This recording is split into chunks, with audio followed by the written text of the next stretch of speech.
सिद्ध सदन सुंदर बदन, गणनायक महाराज, दास आपका हूँ सदा, कीजय जन के काज।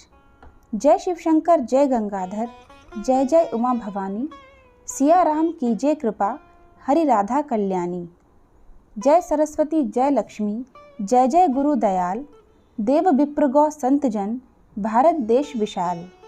चरण कमल गुरुजन के, नमन करो मैं शीश, मो घर सुख संपत्ति भरो, देकर शुभ आशीष। नमस्ते दोस्तों, बहुत बहुत स्वागत है आपका मेरे चैनल इजी लाइफ में शिखा में। और आज का जो वीडियो है वो एक रिक्वेस्टेड वीडियो है। मेरे पास दो रिक्वेस्ट आई थी। एक तो ये कि आप संतोषी माता की पूजा विधि शेयर कीजिए, और दूसरी ये कि आप संतोषी माता की ऐसी पूजा विधि बताइए जिसमें ना हमको व्रत रखना पड़े और ना ही खटाई की कोई पाबंदी हो। तो संतोषी माता की पूजा विधि तो मैं आपसे शेयर करने ही जा रही हूँ। अगर आप व्रत नहीं रखना चाहते हैं और खटाई भी नहीं छोड़ना चाहते हैं तो आप पूरी पूजा वैसे कर सकते हैं जैसे व्रत में करते हैं हर शुक्रवार को। और अगर आप व्रत नहीं रखना चाहते हैं तो मत रखिए, और खटाई की भी इसमें कोई पाबंदी नहीं होगी। लेकिन अगर आप व्रत रखते हैं तो फिर खटाई आपको छोड़ना ही पड़ेगी। तो चलिए पूजा विधि को शुरू करते हैं। अगर पसंद आए वीडियो आपको आज का तो इसको लाइक और शेयर जरूर कीजिए, और हमारे चैनल को सब्सक्राइब करके बेल आइकन पर जरूर प्रेस कीजिए ताकि मैं जब भी कोई नया वीडियो अपलोड करूं तो आपके पास नोटिफिकेशंस आ सके। संतोषी माता की कथा का सच्ची श्रद्धा और भक्ति पूर्वक मनन, श्रवण और व्रत करने से सद्गृहस्थ प्राणियों के घर में हर प्रकार का सुख और संतोष आता है। एक देवी अनेक रूप धारण करके संसार में व्याप्त हो रही हैं, और संसार की दुखों को मिटाने का प्रयास करने वाले लोगों ने बहुत जगह देवी का प्रत्यक्ष प्रभाव देखा है। माता उमा को इसका रूप बताते हुए भगवान शंकर ने कहा, प्रभु को प्रत्यक्ष देखना हो तो अपने हृदय के प्रेम में देखो। संसार में हर भक्त को चाहिए कि हृदय में सच्ची धारणा रखे। प्रेम का यह मूल मंत्र है। मन से यह बात कभी नहीं टालनी चाहिए कि भगवान प्रेम के वश में हैं।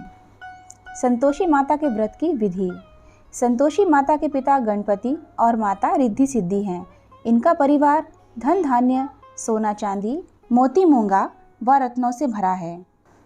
पिता गणेश जी की कृपा से दरिद्रता व कलह का नाश, घर में सुख शांति, बाल गोपाल से भरा परिवार, व्यापार से लाभ ही लाभ, मन की सर्व कामनाओं की पूर्ति और शोक विपत्ति चिंता सब दूर होते हैं। संतोषी माता का नाम लेने से सभी काम बन जाते हैं। संतोषी माता की पूजा के लिए एक पवित्र स्थान पर चौक बनाकर उस पर चौकी रखकर संतोषी माता की प्रतिमा रखें या फिर फोटो रखें। फोटो के आगे एक तांबे का कलश जल भरकर रखें। उसके ऊपर एक कटोरी में गुड़ और चना रखें। गुड़ और चने का प्रसाद सवाया ही चढ़ाया जाता है।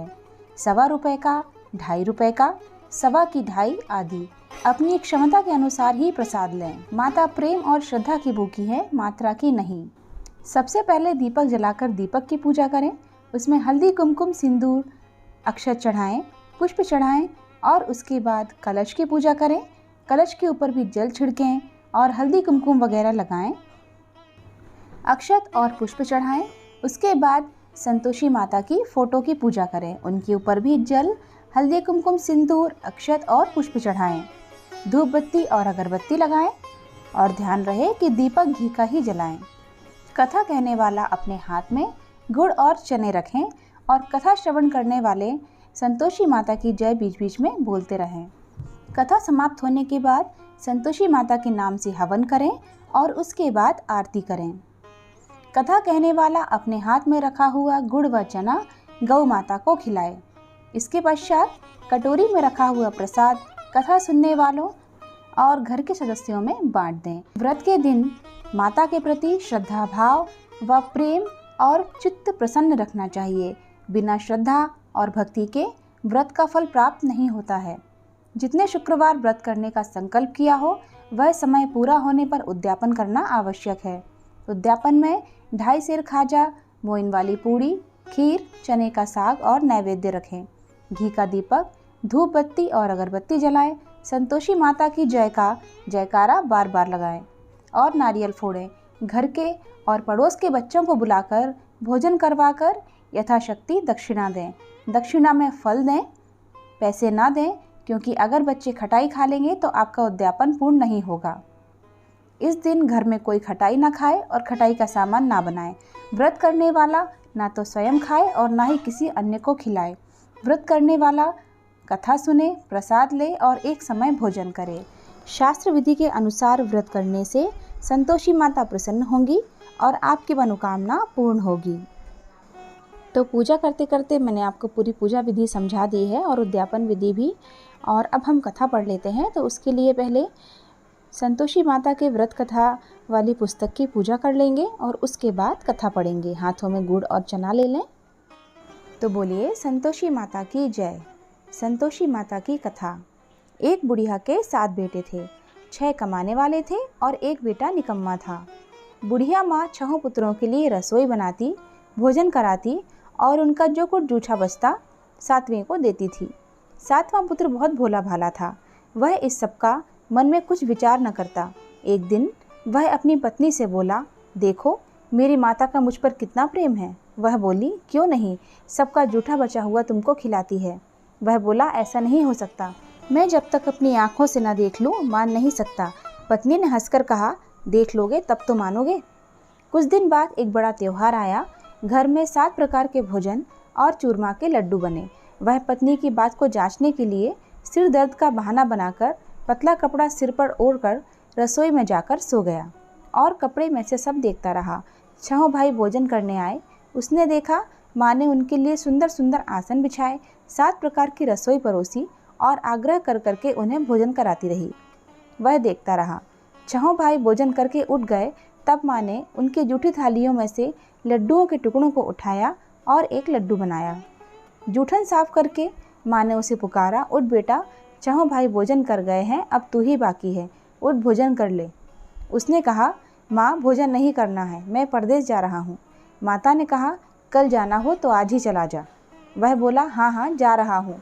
यह कहकर वह घर से निकल गया। चलते समय उसे पत्नी की याद आई। वह गौशाला में कंडे थाप रही थी।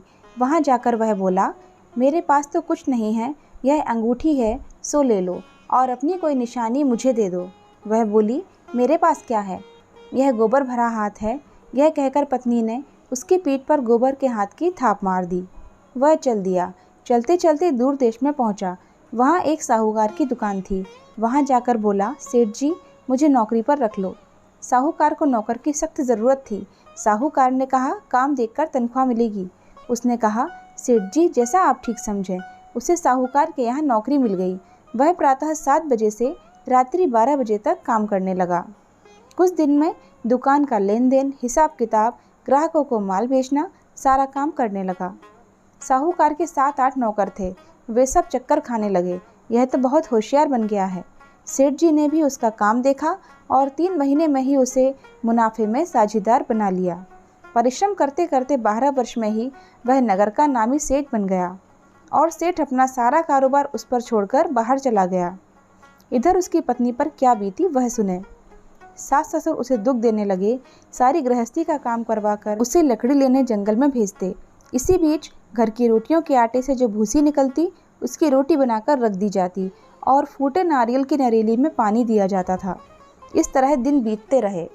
एक दिन वह जंगल में लकड़ी लेने जा रही थी कि रास्ते में बहुत सी स्त्रियां संतोषी माता का व्रत करती हुई दिखाई दी। वह वहां खड़ी होकर पूछने लगी, बहनों यह तुम किस देवता का व्रत करती हो और इसके करने से क्या फल होता है? इस व्रत के करने की क्या विधि है? यदि तुम अपने इस व्रत का विधान मुझे समझाकर कहोगी तो मैं तुम्हारा बड़ा एहसान मानूंगी। उनमें से एक स्त्री बोली, सुनो, यह संतोषी माता का व्रत है। इसके करने से निर्धनता और गरीबी का नाश होता है, लक्ष्मी आती हैं, मन की चिंताएं दूर होती हैं, घर में सुख होने से मन को प्रसन्नता और शांति मिलती है, निपुति को पुत्र मिलता है, प्रीतम बाहर गया हो तो शीघ्र ही लौट आता है, कुमारी कन्या को मनपसंद वर मिलता है, राजद्वार में बहुत दिनों से मुकदमा चलता हो तो खत्म हो जाता है, ग्रह क्लेश की निवृत्ति होकर सुख शांति होकर घर में धन जमा होकर धन जायदाद का लाभ होता है और मन में जो कुछ भी कामना हो वह सब संतोषी माता की कृपा से पूरी हो जाती है, इसमें संदेह नहीं है। वह पूछने लगी, यह व्रत कैसे किया जाता है, यह भी बताओ तो बड़ी कृपा होगी।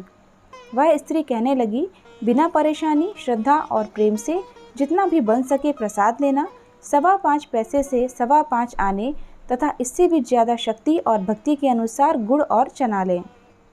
हर शुक्रवार को निराहार रहकर कथा कहना या सुनना, इसके बीच क्रम टूटे नहीं। लगातार नियम पालन करना। सुनने वाला कोई ना मिले तो घी का दीपक जलाकर उसके आगे जल के पात्र को रखकर कथा कहना, परंतु नियम ना टूटे। जब तक कार्य सिद्ध ना हो नियम पालन करना और कार्य सिद्ध हो जाने पर व्रत का उद्यापन करना। 3 मास में माता पूरा फल प्रदान करती हैं। यदि किसी के खोटे ग्रह हों तो भी माता 1 वर्ष में अवश्य ही कार्य सिद्ध करती हैं। कार्य सिद्ध होने पर ही उद्यापन करना चाहिए, बीच में नहीं। उद्यापन में 2.5 सेर आटे का खाजा तथा इसी अनुसार खीर तथा चने का साग बनाना। 8 बच्चों को भोजन कराना। जहाँ तक मिले देवर, जेठ, भाई, बंधु, कुटुंब के लड़के लेना। ना मिले तो रिश्तेदारों और पड़ोसियों के लड़के बुलाना। उन्हें भोजन कराकर यथाशक्ति दक्षिणा देकर माता का नियम पूरा करना। उस दिन घर में कोई खटाई ना खाए। यह सुनकर वह वहाँ से चल दी। रास्ते में लकड़ी के बोझ को बेच दिया और उन पैसों से गुड़ चना लेकर माता के व्रत की तैयारी करके आगे चली। सामने एक मंदिर देखकर लोगों से पूछने लगी, यह मंदिर किसका है? सब कहने लगे, यह संतोषी माता का मंदिर है। यह सुनकर वह माता के मंदिर में जाकर माता के चरणों में लौटने लगी। विनती कर कहने लगी, माँ, मैं दीन हूँ, निपट मूर्ख हूँ, व्रत के नियम कुछ नहीं जानती, मैं बहुत दुखी हूँ। हे माता जगत जननी, मेरा दुख दूर कर, मैं तेरी शरण में हूँ। माता को दया आई।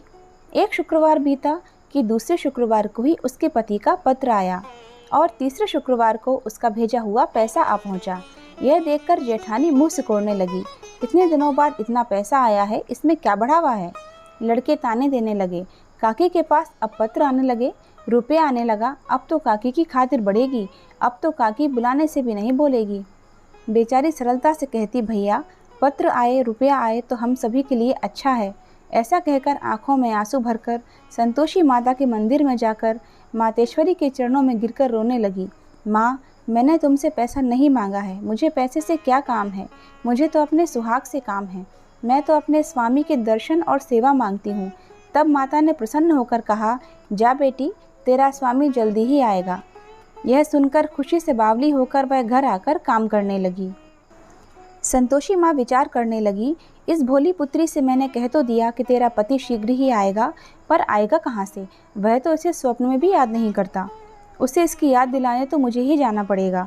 संतोषी माता उस बुढ़िया के बेटे के पास जाकर स्वप्न में प्रकट होकर कहने लगी, साहूकार के बेटे सोता है या जागता है? उसने कहा, माता, सोता भी नहीं हूँ और जागता भी नहीं हूँ, बीच में ही हूँ, कहिए क्या आज्ञा है? माँ ने कहा, तेरा घर बार है या नहीं? वह बोला, मेरा सब कुछ है माता। माँ, बाप, भाई, बहन, पत्नी, क्या कमी है? माँ बोली, पुत्र, तेरी घरवाली कष्ट उठा रही है। वह बोला, हाँ माता, यह तो मुझे मालूम है, परंतु जाऊँ कैसे? परदेश की बात है, लेन देन का कोई हिसाब नहीं, कोई जाने का रास्ता नज़र नहीं आता, कैसे चला जाऊँ? माँ कहने लगी, मेरी बात मान, सवेरे नहा धोकर संतोषी माता का नाम लेकर घी का दीपक जलाकर दंडवत करके दुकान पर जा बैठना। देखते देखते तेरा लेन देन चुक जाएगा, जमा माल बिक जाएगा और सांझ होते होते धन का ढेर लग जाएगा। वह अगले दिन ही सुबह बहुत जल्दी उठा। उसने अपने मित्र बंधुओं परिचितों से स्वप्न में माता के द्वारा कही गई बात कह सुनाई। वे सब उसकी खिल्ली उड़ाने लगे। वे कहने लगे कि कहीं सपने की बात भी सच्ची होती है कभी? एक बूढ़ा व्यक्ति बहुत समझदार था। वह बोला, देखो भाई, मेरी बात मानो, इस तरह साँच या झूठ कहने के बदले देवता ने जैसा कहा है वैसा ही करना, तेरा क्या जाता है? बूढ़े की बात मानकर नहा धोकर उसने संतोषी माता को प्रणाम किया। फिर घी का दीपक जलाकर दुकान पर जा बैठा। थोड़ी ही देर में उसने देखा कि देने वाले रुपया लाए, लेने वाले हिसाब लाए। कोठी में भरे सामान के खरीदार नगद दाम में सौदा करने लगे। शाम तक धन का ढेर लग गया। वह चमत्कृत हुआ। मन में संतोषी माता का नाम लेकर प्रसन्न होकर घर जाने के वास्ते गहना, कपड़ा व सामान खरीदने लगा। सब काम से निपटकर वह अपने घर को रवाना हुआ। यहाँ उसकी पत्नी बेचारी जंगल में लकड़ी लेने गई। लौटते वक्त थक जाने के कारण संतोषी माता के मंदिर पर विश्राम करने बैठ गई। यह तो उसका रोज रुकने का स्थान था। दूर धूल उड़ती देखकर उसने माता से पूछा, हे माता, यह धूल कैसी उड़ रही है? माँ ने कहा, हे पुत्री, तेरा पति आ रहा है। अब तू ऐसा कर, लकड़ियों के 3 बोझ बना, एक नदी के किनारे रख, दूसरा मेरे मंदिर पर, और तीसरा अपने सिर पर रख। तेरे पति को लकड़ी का गट्ठा देखकर मोह पैदा होगा, वह वहाँ रुकेगा, नाश्ता पानी बना खाकर माँ से मिलने जाएगा। तू लकड़ी का बोझ उठाकर वहाँ जाना और बीच चौक में गट्ठा डालकर 3 आवाज़ें जोर से लगाना, लो सासू जी, लकड़ियों का गट्ठा लो, भूसी की रोटी दो और नारियल के खोपड़े में पानी दो। आज कौन मेहमान आया है? संतोषी माता की बात सुनकर वह बहुत अच्छा माताजी कहकर प्रसन्न मन से लकड़ियों के 3 गट्ठे बना लाई। एक नदी के तट पर, दूसरा माता के मंदिर पर रखा। इतने में ही वह मुसाफिर वहां आ पहुंचा। सूखी लकड़ी का गट्ठा देखकर उसकी इच्छा हुई कि अब यहीं विश्राम करें और भोजन बना खाकर गांव चलें। इस प्रकार भोजन करके विश्राम करके वह गांव में आ गया। उसी समय बहू सिर पर लकड़ी का गट्ठा लिए आई। उसने गट्ठा आंगन में डालकर जोर से 3 आवाज़ें लगाईं, लो सासू जी, लकड़ी का गट्ठा लो, भूसी की रोटी दो और नारियल के खोपड़े में पानी दो। आज कौन मेहमान आया है? यह सुनकर उसकी सास ने अपने दिए हुए कष्टों को भुलाने हेतु कहा, बहू तू ऐसा क्यों कहती है? तेरा मालिक ही तो आया है, बैठ, मीठा भात खाकर कपड़े गहने पहन। पत्नी की आवाज़ सुनकर उसका स्वामी बाहर आया और उसके हाथ में पहनी हुई अंगूठी देखकर व्याकुल हो गया। वह अपनी माँ से पूछता है, माँ यह कौन है? माँ कहती है, बेटा यह तेरी पत्नी है। आज 12 वर्ष हो गए हैं जब से तू गया है, तब से सारे गांव में जानवर की तरह भटकती फिरती है, काम काज घर का कुछ करती नहीं, 4 समय आकर खा जाती है। अब तुझे देखकर भूसी की रोटी और नारियल के खोपरे में पानी मांगती है। वह लज्जित होकर बोला, ठीक है माँ, मैंने इसे भी देखा है और तुम्हें भी। अब मुझे दूसरे घर की चाबी दो, मैं उसमें रहूँगा। ठीक है बेटा, जैसी तेरी मर्जी, कहकर माँ ने ताली का गुच्छा बेटे के सामने रख दिया। उसने दूसरे घर को खोलकर सारा सामान जमाया। एक दिन में ही वहाँ राजा के महल जैसा ठाट बाट बन गया। अब क्या था, वह सुख भोगने लगी।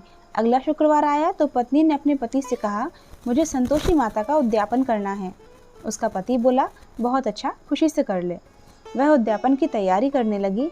जेठ के लड़कों को भोजन के लिए कहने गई। उन्होंने मंजूर किया, परंतु पीछे से जेठानी ने अपने बच्चों को सिखलाया, देखो रे, भोजन के समय सब लोग खटाई मांगना, जिससे इसका उद्यापन पूरा ना हो। लड़के भोजन करने आए, खीर पेट भरकर खाई, परंतु बात याद आते ही कहने लगे, हमें कुछ खटाई खाने को दो, खीर खाना हमें भाता नहीं, देखकर अरुचि होती है। भोजन करके लड़के उठ खड़े हुए, बोले पैसे लाओ। भोली बहू कुछ जानती ना थी, उसने उन्हें पैसे दे दिए। लड़कों ने बाजार जाकर उन पैसों से इमली खरीदी और खाई।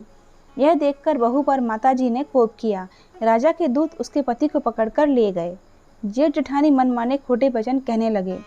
लूट लूट कर धन इकट्ठा कर लाया था, सो राजा के दूत उसे पकड़कर ले गए हैं। अब सब मालूम हो जाएगा जब जेल की रोटी खाएगा। बहू से यह वचन सहन नहीं हुआ। वह संतोषी माता के मंदिर में गई और कहने लगी, माता तुमने यह क्या किया? हंसाकर क्यों रुलाने लगी? माता बोली, पुत्री तूने उद्यापन करके मेरा व्रत भंग किया है, इतनी जल्दी सब बातें भुला दी। वह कहने लगी, माता भूली तो नहीं हूँ और न ही कुछ अपराध किया है, मुझे तो लड़कों ने भूल में डाल दिया, मैंने भूल से उन्हें पैसे दे दिए, मुझे क्षमा करो माँ। माँ बोली, ऐसी भी कहीं भूल होती है? वह बोली, माँ अब भूल नहीं होगी, अब बताओ मेरे पति कैसे आएंगे? माँ बोली, पुत्री जा, तेरा पति तुझे रास्ते में ही आता मिलेगा। वह मंदिर से निकलकर बाहर आई तो रास्ते में उसे अपना पति आता हुआ मिला। उसने पूछा, तुम कहाँ गए थे?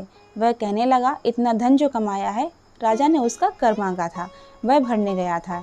वह प्रसन्न होकर बोली, भला हुआ, अब घर चलो। फिर अगला शुक्रवार आया। वह बोली, मुझे माता का उद्यापन करना है। पति ने कहा, ठीक है करो। फिर वह जेठ के लड़कों को भोजन को कहने गई। जेठानी ने उसे 1-2 बातें सुनाई और लड़कों को सिखा दिया कि तुम पहले ही खटाई मांगना। लड़के भोजन करने बैठे, परंतु भोजन करने से पहले ही कहने लगे, हमें खीर पूरी नहीं भाती है, जी बिगड़ता है, कुछ खटाई खाने को दो। बहू बोली, खटाई खाने को नहीं मिलेगी, खाना हो तो खाओ। उनके उठकर चले जाने पर उसने ब्राह्मणों के लड़के बुलाकर भोजन करवाया। दक्षिणा की जगह 1-1 फल उन्हें दिया। इससे संतोषी माता प्रसन्न हुई। माता की कृपा से 9 माह बाद उसको चंद्रमा के समान एक सुंदर पुत्र प्राप्त हुआ। पुत्र को लेकर वह प्रतिदिन संतोषी माता के मंदिर में जाने लगी। माँ ने सोचा कि यह रोज आती है, आज क्यों न मैं ही इसके घर चलूं, इसका आसरा देखूं तो सही। यह विचार करके माता ने भयानक रूप बनाया। गुड़ और चने से सना मुख, ऊपर से सूंड के समान होठ, उस पर मक्खियां भिनभिना रही थीं। दहलीज में पैर रखते ही उसकी सास चिल्लाई, देखो रे, कोई चुड़ैल डाकनी चली आ रही है। लड़कों, इसे भगाओ, नहीं तो यह सबको खा जाएगी। लड़के डरने लगे, चिल्लाकर खिड़की बंद करने लगे। बहू रोशनदान से देख रही थी, प्रसन्नता से पागल होकर चिल्लाने लगी, आज मेरी माता मेरे घर आई हैं। यह कहकर दूध पीते बच्चे को गोद से उतार दिया। इस पर उसकी सास क्रोध में भरकर कहने लगी, मरी राण, इसे देखकर कैसी उतावली हुई जो बच्चे को पटक दिया। इतने में माँ के प्रताप से जहाँ देखो वहाँ लड़के ही लड़के नजर आने लगे। बहू बोली, माँ जी, मैं जिनका व्रत करती हूँ यह भई संतोषी माता हैं। इतना कहकर उसने झट से घर के सारे किवाड़ खोल दिए। सबने माता के चरण पकड़ लिए और विनती करके कहने लगे, हे माता, हम मूर्ख हैं, अज्ञानी हैं, तुम्हारे व्रत की विधि हम नहीं जानते। तुम्हारा व्रत भंग करके हमने बड़ा अपराध किया है। हे माता, आप हमारे अपराधों को क्षमा करो। इस प्रकार बार बार कहने पर संतोषी माता प्रसन्न हुई। इसके बाद उसकी सास कहने लगी, हे संतोषी माता, आपने बहू को जैसा फल दिया वैसा सबको देना। जो है कथा सुने या पढ़े उसका मनोरथ पूर्ण हो। बोलो संतोषी माता की जय। योग सिद्धि जनक को गुरु अष्टावक्र ने निम्न दोहे में सब शास्त्रों का सार बता दिया। ग्रंथ करोड़न में कहा है ये सबका सार। ब्रह्म सत्य है, जग झूठा है, जीवन ही ब्रह्म निहार। जीव से ही जीवित जगत, माता खेलत खेल, ब्रह्म रूप पहचान लो, कटे जगत की जेल। तो कहानी पूरी हुई। इसके बाद आप हवन करें और आरती करें। ये लड्डू आप देख रहे हैं वो मैंने संतोषी माता को नहीं चढ़ाए हैं। जिस दिन मैंने पूजा की उस दिन गणेश चतुर्थी भी थी, हर महीने की जो आती है, तो लड्डू का भोग मैंने गणेश जी को लगाया है। माता को भोग लगाने के समय यह प्रार्थना करें, भोग लगाओ मैया योगेश्वरी, भोग लगाओ मैया भुवनेश्वरी, भोग लगाओ माता अन्नपूर्णेश्वरी, मधुर पदार्थ मन भाए। थाल सजाऊं खाजा खीर, प्रेम सहित विनती करूं धर धीर, तुम माता करुणा गंभीर, भक्त चना गुड़ प्रिय भाए। शुक्रवार तेरो दिन प्यारो, कथा में पधारो दुख टारो, भाव तन में तेरो न्यारो, मन माने दुख प्रगटाए। तो यह थी संतोषी माता की पूजा विधि। जिन लोगों ने कमेंट्स किए थे वो जो कुछ भी जानना चाहते थे, मुझे उम्मीद है इस वीडियो में उनको सब कुछ समझ में आ गया होगा। और अगर नहीं समझ में आया है, कुछ क्वेरी है, तो आप क्वेश्चन करके पूछ सकते हैं कमेंट बॉक्स में।